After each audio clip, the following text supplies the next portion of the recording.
This is Mauno condenser mic. Yep. And I'm currently using this for how many months, and now I switch sa ganitong wireless microphone. And you know why? Hindi ko naman sinasabi na this kind of condenser mic is sobrang pang. Yes, ginamit ko siya ng ilang buwan. And this kind of condenser mic, bang tawag nito, doon naka-indicate sa PC na this is condenser mic. Sobrang ganda. Tsaka meron pa siyang gain dito na tinatawag, which is you can adjust the gain. Kung gusto mo siyang mas boosted or whatsoever. Itong quality na to, super B talaga. Pero, bakit ako naglipat sa ganitong klaseng wireless microphone? And this one can use to your cell phone. And currently, ginagamit ko siya dito mismo sa PC ko na nakakonect sa webcam at namomonitor ko dito mismo sa monitor ko. And the good thing about this one, kung bakit ko siya ipinalit, kasi kapag nagre-review ako, like, na-review ko tong battery, tapos kung ilalagay ko lang siya dito, like, ganyan, tapos nagsalita ako dito sa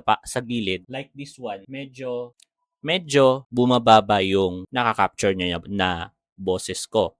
Maliban na lang, compared dito, na kahit nakaganyan ako, na kahit doon ako sa malayo, or kahit saan ako nakaharap, yung voice quality at yung voice volume niya or yung gain niya still remain pa rin. Pero again, kung gusto niyo ng sobrang quality na voice like recording, this one can help you a lot. Pero kung gusto mo lang ng simple like this one na hindi complicated yung paggalaw-galaw mo dito sa video at habang naghahawak ka ng mga product na pinopromote mo, this one is more comfortable to use. Pero again, nasa sayo pa rin kung saan sa kanila yung mas gusto mo. Pero sa kanilang dalawa, when it comes sa quality, halos magkapareho lang. Hindi mo talaga siya mako-compared ng todo kung saan yung pinaka-the best sa kanila. Kasi silang dalawa is the best na para sa akin. And this is Boya na wireless mic. And this kind of condenser mic is Mauno. Ang daming Mauno brands ngayon na may wireless na din. Pero ganito pa rin siya kalaki or mas malaki pa dito.